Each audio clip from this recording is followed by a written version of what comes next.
मुकेश बोलिए आप। देखिए अमित जी, एक तो गौरव भाटिया जी अगर मेरी आवाज सुन रहे हो तो मुझे बहुत कष्ट है, वो चले गए। मैं उनसे अपील करना चाहता हूं वो दोबारा आए और देश के लोगों का जवाब दें। हम देश के लोगों की तरफ से बोल रहे हैं। और भारतीय जनता पार्टी चूंकि सत्ता में है, आप सत्ता की मलाई खाएंगे तो आपको जवाब भी देश के लोगों को देना होगा। और यह जिम्मेदारी उनकी है, मेरी नहीं है, या अमित देवगुण जी की जिम्मेदारी नहीं है। अमित जी का काम है सवाल करना। और मैं अमित जी आपका धन्यवाद करना चाहता हूं। मैं आज अनुराग भाई को खासतौर पे बधाई दूंगा, आज कमाल का गाना, कमाल की शायरी की है उन्होंने। मैं एक बात और कहना चाहता हूं बड़े जिम्मेदारी के साथ। सरदाना जी यहां पर बैठे हैं, अमित जी वो एक्सपर्ट हैं, विशेषज्ञ हैं। उनके साथ में एक डिबेट पर बैठा था आज से कई 7-8 महीने पहले, उनको शायद याद आ जाएगा अभी।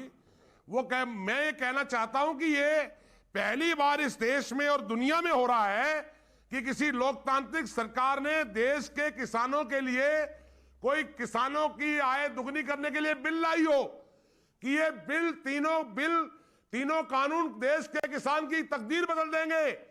या तो वो गलत था या जो बिल वापस दिया है ये गलत है। ये जवाब अगर गौरव भाटिया होते तो उनको देना चाहिए था। ये कोई समझा नहीं पा रहा है। आखिर 1 साल के बाद 700 किसान शहीद हो जाए, बवाल हो जाए, किसानों को रोन दिया जाए, और उसके बाद अचानक प्रधानमंत्री जी टेलीविजन पर आते हैं कि मैं माफ कर दो देशवासियों, मैं तीनों बिल वापस दे रहा हूं। भाई ये साबित हो गया है कि तीनों बिल किसानों के हित के लिए नहीं। विजय सिदाना वांटेड टू रिस्पॉन्ड। विजय सिदाना जवाब मुकेश शर्मा की बात। अगर मुकेश जी शांति रखें तो हम भी बात रखें, क्योंकि डेमोक्रेसी में दूसरों के अधिकारों को भी बचाना आप ही की जिम्मेवारी है। सिर्फ आक्रोश करने के चिल्लाने से डेमोक्रेसी नहीं होती है। संसद में रेस्पेक्ट से मैं वही। अब आप चुप हो जाइए, आपने अपना डेमोक्रेटिक राइट यूज कर लिया, अब आप मुंह बंद रखिए। मुकेश जी मुंह बंद रखिए, डेमोक्रेसी सीखिए। मुकेश जी बोले दीजिए ना, उनको भी मौका दीजिए ना। टॉलरेंस क्यों हो? अरे मुकेश जी, राहुल गांधी, प्रियंका गांधी आपको एमएलए का टिकट दे देंगे, आप क्यों परेशान हो रहे हो? सुन लिया उन्होंने कि आप पूरी तरह से उनके साथ हो, कोई दिक्कत नहीं है, आपको टिकट मिल जाएगा। अब आइए बात कि देखिए, संविधान की बात है, कानून की बात है। मैं आज भी कह रहा हूं, जो 3 कानून थे वो किसानों के हित में थे। लेकिन अब तो राकेश टिकैत, प्रधानमंत्री जी ने, लेकिन अब तो राकेश टिकैत धमकी दे रहे हैं। वो कह रहे हैं अपना दिमाग ठीक कर ले भारत सरकार, जो गुंडागर्दी करना चाहते हैं वो गुंडागर्दी नहीं चलेगी। बहुत झेल लिया किसानों ने 1 साल तक। वो क्या कह रहे हैं, मैं आपको सुनाऊं क्या? राकेश टिकैत को जरा सुनिए। और आपको लगता है ये मतलब किसी कानून रद्द होने की सिर्फ बात कर रहे थे? ये तो धमकी दे रहे हैं सरकार को। 26 जनवरी की भी बात करें, सुनते हैं राकेश टिकैत ने क्या बोला है। बड़ी बात बोली है। वे अपने दिमाग ठीक कर ले भारत सरकार। जो गुंडागर्दी करना चाहते हैं वो गुंडागर्दी नहीं उनकी चलेगी। बहुत जेल लिया किसान ने 1 साल। अपने दिमाग ठीक करके एमएसपी पे गारंटी कानून बना दे, नहीं तो हम वेके वही हैं। 26 जनवरी कोई दूर नहीं है। फिर ये 26 जनवरी भी यही है, और ये देश का 4 लाख ट्रैक्टर भी यही है, और ये देश का किसान भी यही है। अपने दिमाग ठीक करके बात कर ले। तो बीजेपी को इस पर जवाब जरूर देना चाहिए था जो राकेश टिकैत कह रहे हैं, लेकिन बीजेपी के प्रवक्ता डिबेट छोड़ के चले गए हैं। ये उनकी मर्जी है, मैं बार बार बोल रहा हूं, ये उनकी मर्जी है, इट इज हिज कॉल। विजय सिदाना, क्या आपको लगता है कि ये सही कह रहे हैं राकेश टिकैत, जिस भाषा का राकेश टिकैत इस्तेमाल कर रहे हैं? देखिए, राकेश टिकैत तो रोज खुद गुंडागर्दी करते हैं। वो कितनी बार वो टोल से निकलते हैं और बगैर टोल दिए जाते हैं। इनको किस अधिकार में ये कहा गया है कि ये टोल नहीं देंगे? इन्होंने जो भी आज तक कार्रवाई करी, कितना टैक्स दिया, कितने अपनी बैलेंस शीट को मैनिपुलेट किया, कितने अवैध खनन और मिट्टी ढोने का काम किया, कितने पेट्रोल पंप में मिलावट करी, ये तो खुद ही गुंडागर्दी है। बक्कल उतार देंगे, किसकी भाषा है? कहने का मतलब ये है कि जो गुंडा है वो गुंडे की भाषा ही बोलेगा, और जो वो करके दिखा रहे हैं, बोल के दिखा रहे हैं। तो राकेश टिकैत जैसों के लिए इस देश में कानून है।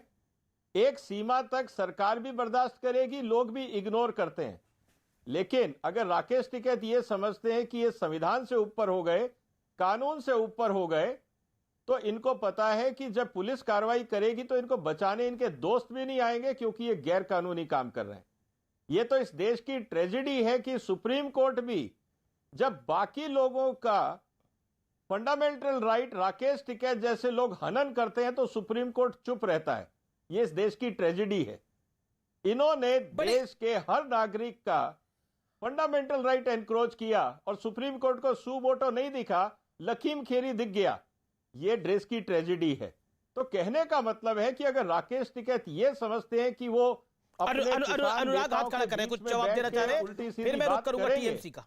तो अनुराग जवाब मिलेगा, जवाब मिलेगा, देश की जनता देगी। देखिए देश की ट्रेजेडी क्या है, देश की सुन लीजिए सरदाना सुन लीजिए, देश की विडंबना जो आपने यहाँ पे देश की ट्रेजेडी क्या है कि किसानों को रौंदने वाले पे जिस पे आरोप है उसके पिताश्री को देश का गृह राज्य मंत्री बना देते हैं। ये ट्रेजेडी है देश की। देश की ट्रेजेडी ये है कि यहाँ पे शहीदों का जो आजादी के आंदोलन में जो लोग शहीद हुए, अनुराग भदौरिया, ये आपको ट्रेजेडी नहीं नजर आती जिसमें एक किसान नेता ये कह रहा है कि अपना दिमाग ठीक कर ले भारत सरकार, अपना दिमाग ठीक कर ले, एमएसपी की गारंटी का कानून बना दे, नहीं तो हम वही के वही हैं।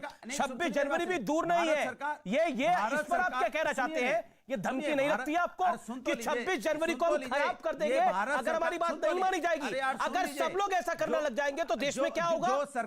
सुन तो लीजिए, मतलब आप क्या चाहते हैं? देश के अंदर अराजकता हो क्या? लोकतंत्र का क्या होगा? सुन तो लीजिए, लोकतंत्र नहीं, ये लोकतंत्र की दुहाई किसको दे रहे हैं? जो लोकतंत्र की दुहाई किसको दे रहे हैं? 700 किसानों की मौतें हो गई, उनके परिवार बर्बाद हो गए, उसका क्या होगा? आपने एक साल तक यहाँ पे किसानों को धरने पे बैठा रखा, तभी आप बिल वापस कर लेते। हिंदुस्तान के 700 गुंडागर्दी चलेगी क्या? उसके बारे में चर्चा नहीं होगी। लोकतंत्र की दुहाई के नाम पे गुंडागर्दी होगी क्या? लोकतंत्र की दुहाई के नाम पे 26 जनवरी में लाल किले पर चढ़ जाएंगे क्या? मदद करने को तैयार है। कमाल की बात करेंगे, कमाल की बात आप कर रहे हैं। से चलता है, अगर कोई लाल किले पे जाएगा गलत काम करेगा उसको सजा मिलेगी। तो क्या बोला जा रहा है यहाँ पर? मिलेगी, यही तो धमकी दी जा रही है। ओके विजय नहीं कर सकती। Vijay Sadana wants to make a point. Vijay ji नहीं बिछा सकती, किसान को आतंकवादी Vijay ji make your point. नहीं बोल सकती, पाकिस्तानी नहीं बोल सकती, मवाली नहीं बोल सकती, किसान को देखिए जिसने जो बोला उसका जवाब भारतीय जनता पार्टी दे। भारतीय जनता पार्टी यहाँ पे नहीं है कार्यक्रम के अंदर, वो चली गई है छोड़कर, यानी उनके प्रवक्ता गौरव भाटिया ने डिबेट को छोड़ा है, वो उनका निर्णय में बार बार बोल रहा हूं। अनुराग जी वो डिबेट को छोड़ के गए हैं। अनुराग जी बोलिए विजय। अनुराग जी एक बात मैं आपसे कहना चाहता हूं, किसान नेता और किसानों में फर्क करिए।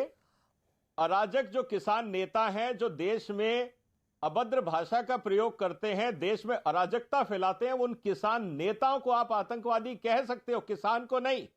क्योंकि आतंकवादी वो है जो अभद्र भाषा का करता है और लॉ एंड ऑर्डर बक्कल उखाड़ दूंगा, ये आतंकवादी की भाषा है, ये किसान की भाषा नहीं है। तो किसान को और किसान नेताओं में फर्क करिए।